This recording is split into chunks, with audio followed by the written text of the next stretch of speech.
You are listening to the Entertainment Report on iHeartRadio, live from Dubai for Monday, February 15th, 2021, delivering some major stories and trends going on in the world of entertainment and beyond. I'm your host, Mr. Downtown Ray Melo. I hope everyone had a fantastic weekend. HBO Max released the first trailer for its upcoming superhero epic, Zack Snyder's Justice League, on Sunday. Set for release on the streaming service on March 18th, this new version of the 2017 Justice League movie, finished by filmmaker Joss Whedon after director Zack Snyder left the project following his daughter's death. The trailer, the synopsis accompanying the trailer says, determined to ensue Superman, played by Henry Cavill's ultimate sacrifice was not in vain. Bruce Wayne, played by Ben Affleck, aligns forces with Diane Prince, played by Gal Gadot, with plans to recruit a team of metahumans to protect the world from an approaching threat of catastrophic proportions. The task proves more difficult than Bruce imagines, as each of the recruits must face the demons of their own past to transcend that which has held them back, allowing them to come together, finally forming an unprecedented league of heroes. Now united, Batman, Wonder Woman, Aquaman, played by Jason Momoa, Cyborg, played by Ray Fisher, and The Flash, played by Ezra Miller, may be too late to save the planet from Steppenwolf, Desaad, and Darkseid, and their dreadful intentions. The 2.5-minute preview reintroduces the superheroes individually before showing them together. Batman says at one point, "I need warriors. I'm building an alliance to defend ourselves." His longtime confidant, Alfred Pennyworth, played by Jeremy Irons, asks, how do you know your team is strong enough? If you can't bring down the charging bull, don't wave the red cape at it. Wonder Woman tells Batman, they say the age of heroes can never come again. He replies, it will. It has to. Former Mandalorian star Gina Carano has announced her next project days after Lucasfilm called her social media post aberrant and said it has no plans to work with her again. Carano tweeted Friday, "This is just the beginning. Welcome to the rebellion," along with the link to a Daily Wire report that says she will be produced and starred in a film for the media company.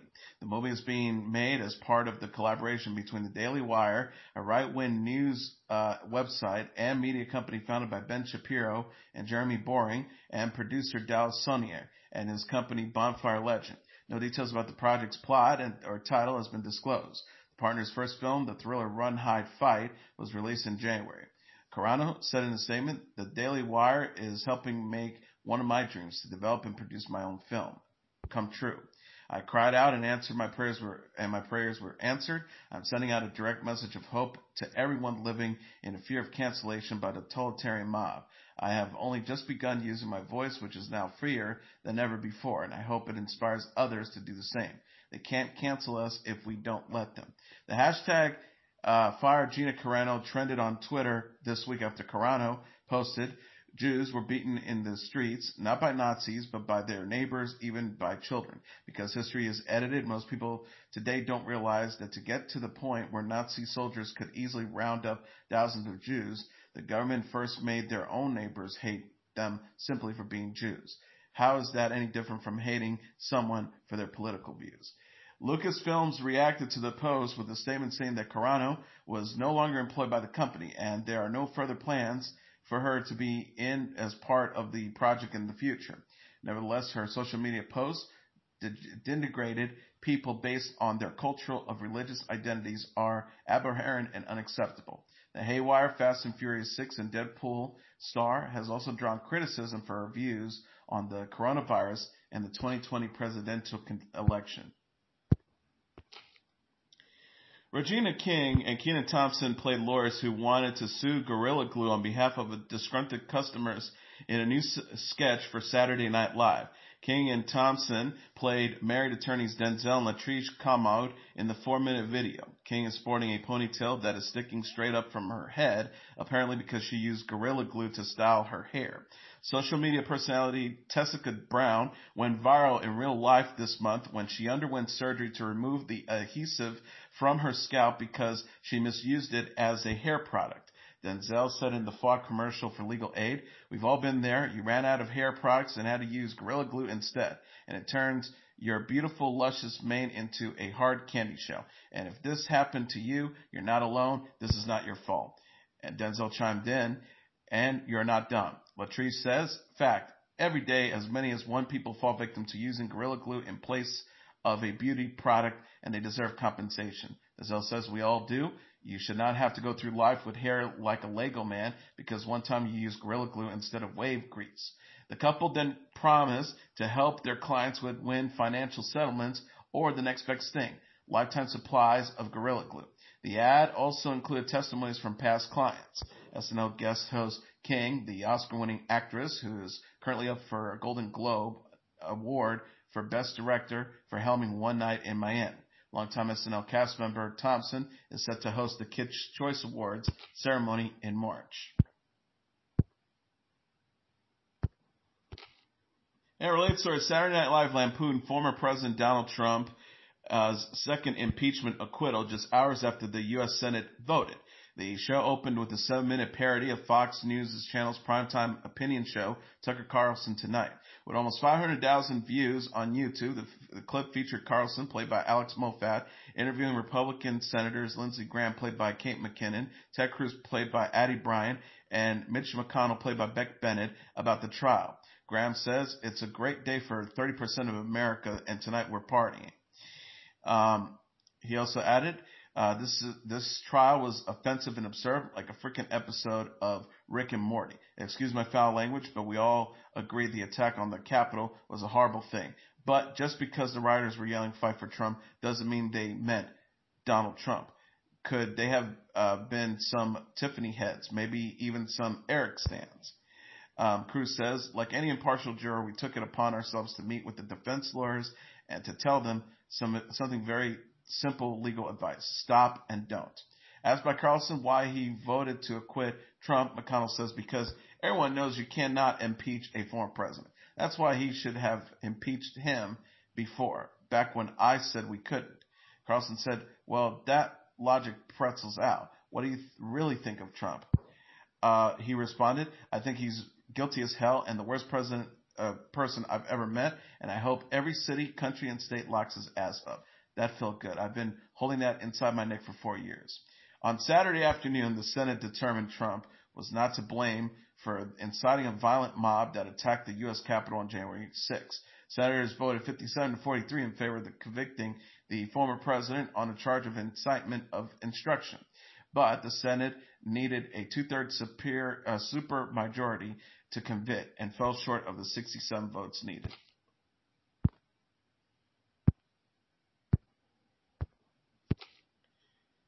Bridgerton star Rege-Jean Page is set to host next weekend's edition of Saturday Night Live. The cast of the Netflix period romance recently was nominated for the Screen Actors Guild Award for Best Ensemble in the TV Drama, and Page was singled out for Best Actor in a TV Drama nomination.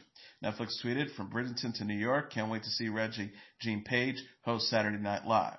Page's other credits include Sylvia's Love, Mortal Engines, Roots, and For the People. Rapper Bad Bunny will provide the music for the February 20th episode of Saturday Night Live. Chris Harrison, the host of The Bachelor and The Bachelorette, announced Saturday that he's stepping aside for a period of time from the franchise. The TV personality made the move after receiving criticism for defending current Bachelor contestant Rachel Kirkconnell when she blasted online and then apologized for old social media posts perceived by many as culturally insensitive. Season 25 of the dating competition stars Matt James, the show's first black bachelor. Harrison will not appear on the show's upcoming After the Final Rose special. In an interview this week with Extra host Rachel Lindsay, who became the first black bachelorette in 2017, Harrison asked for, quote, a little grace, a little understanding, a little compassion from the woke police for Kirkconnell. He later apologized after backlash accused him of perpetuating racism. Harrison said on Instagram Saturday, I have spent the last few days listening to the pain my words have caused, and I'm deeply remorseful. My ignorance did damage to my friends, colleagues, and strangers alike. I have no one to blame but myself for what I had said and the way I spoke. He added, to the black community and to the BIPOC community, I am so sorry. My words were harmful. I am listening. I am truly apologize for my ignorance and any pain I've caused you. He has said, I want to give my heartfelt thanks to the people from these communities who I've had enlightened conversations with over the past few days, and I'm so grateful to those who have reached out to help me on my path to anti-racism.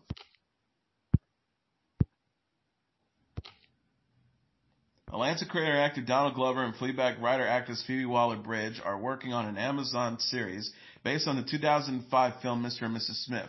The pair confirmed Friday they are writing and will star in the show. It is expected to debut in 2022.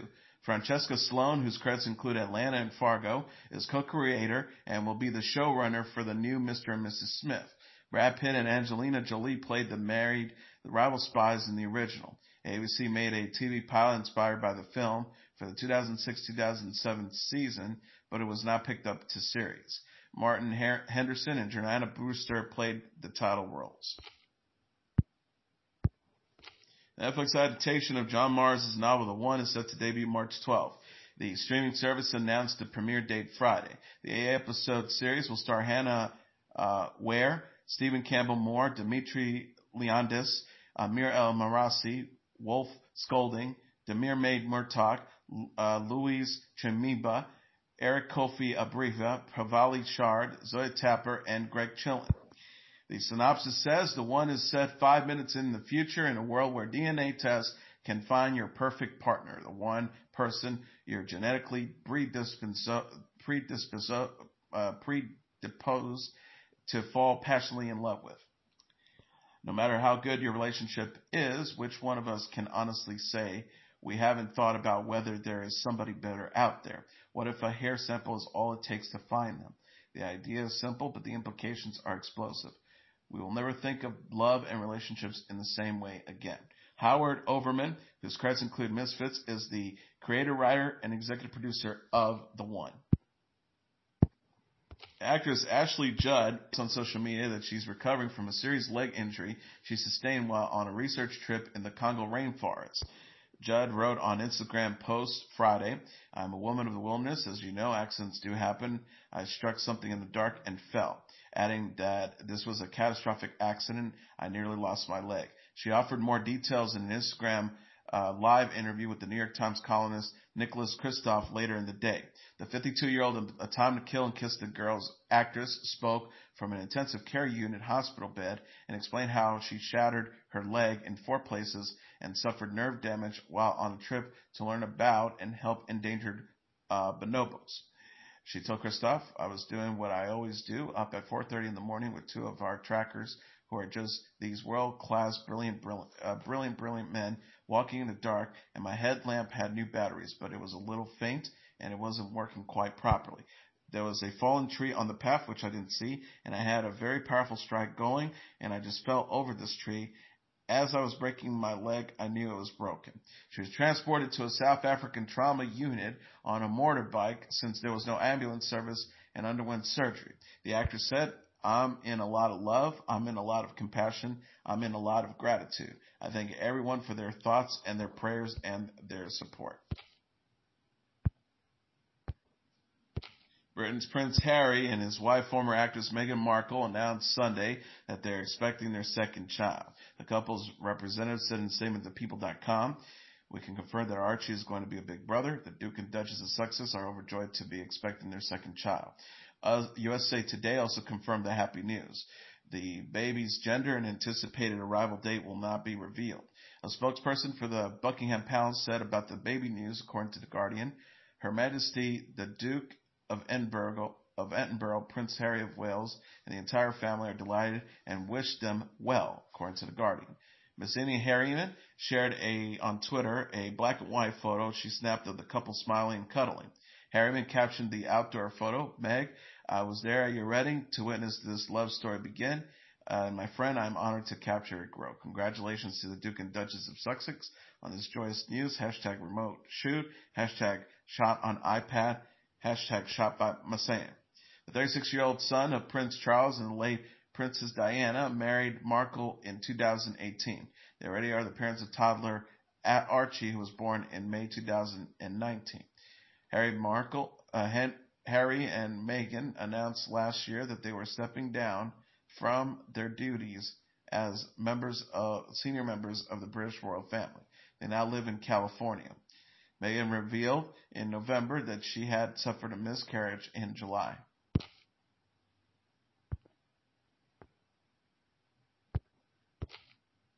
Pink released on Friday a duet with her 9-year-old daughter Willow Sage titled Cover Me in Sunshine, along with an accompanying music video. Pink and Willow spend time together on a farm riding horses and collecting chicken eggs in the clip. The mother and daughter duo sings together, Cover Me in Sunshine, Shower Me with Good Times, Tell Me That the World's Beginning Spinning Since the Beginning, and Everything Will Be Alright, Cover Me in Sunshine.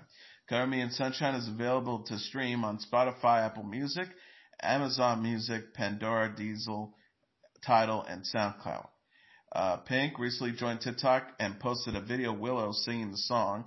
Pink shared Willow with her husband, Carey Hart. The couple are also parents to 4-year-old son, Jameson Moon.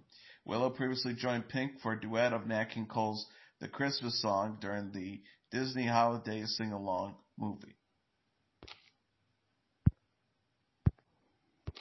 Pop music star Ariana Grande's 34 plus 35 remix music video has gotten more than 13 million views since it was posted on YouTube Friday.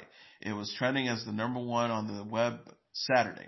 Directed by Stephen Cohelli, the 4-minute clip shows Grande, Doja Cat, and Megan Thee Stallion lounging by a pool and enjoying a sleepover in a luxurious hotel. Actress Kerry Washington photoshopped herself into a photo of the trio sipping champagne and tweeted to Grande Friday.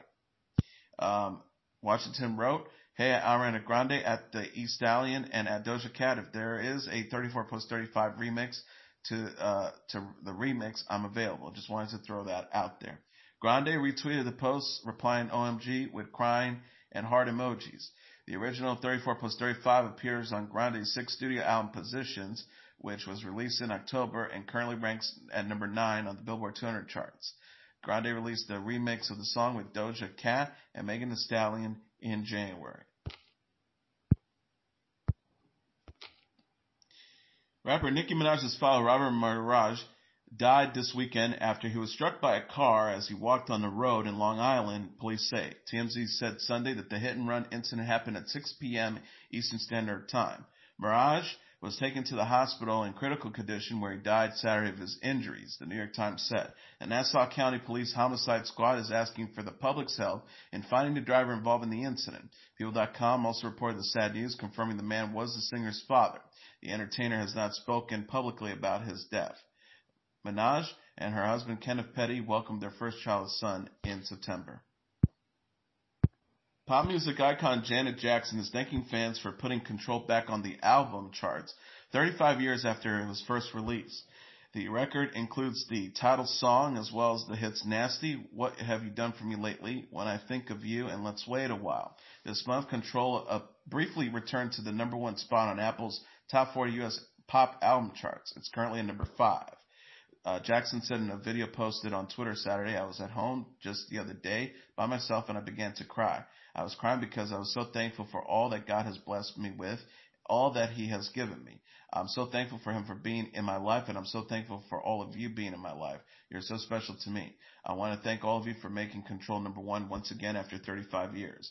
I never in a million years, I would never think that this would happen. I really appreciate you, and I love you so, so much. Thank you." The video, in which Jackson wears a hat, coat, face mask, and large glasses, has gotten nearly 500,000 views. It was also reported shortly after that Justin Timberlake apologized to Jackson on Instagram for how he behaved in the wake of the 2004 Super Bowl halftime show, where he pulled at her costume and exposed her breasts during their shared performance. Jackson bore the brunt of the criticism for the incident.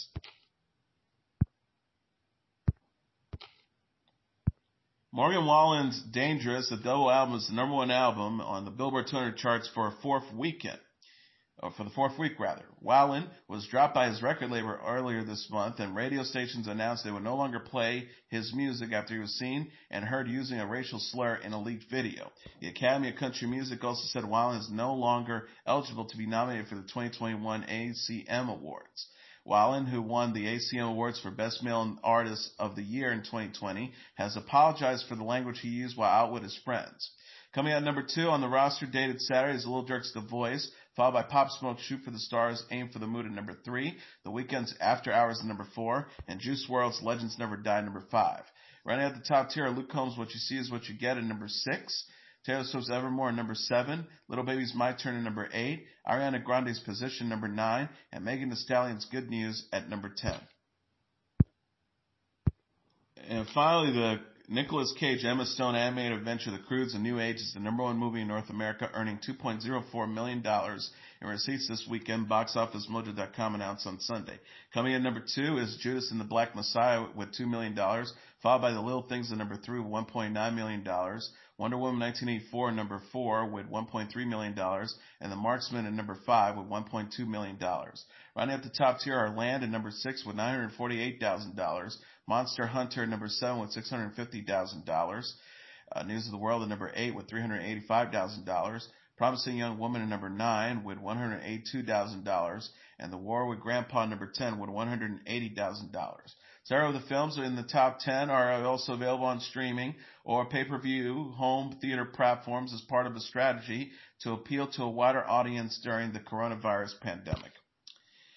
And that is your Entertainment Report for Monday, February 15th, 2021. I'm your host, Mr. Downtown Ray Melo. I'll be back tomorrow to deliver some major stories and trends going on in the world of entertainment and beyond. You can follow the show on Facebook, Twitter, or Instagram. Facebook.com/The Entertainment Report with Ray Melo. That's RAYMELO. On Twitter at The Enter Report or on Instagram at The Entertainment Report. You can listen to this episode or any previous episodes of The Entertainment Report anytime you want on iHeartRadio. Just go to iHeart.com or your iHeart phone app, search for The Entertainment Report, and it'll take you to the page. Good night, and God bless you all.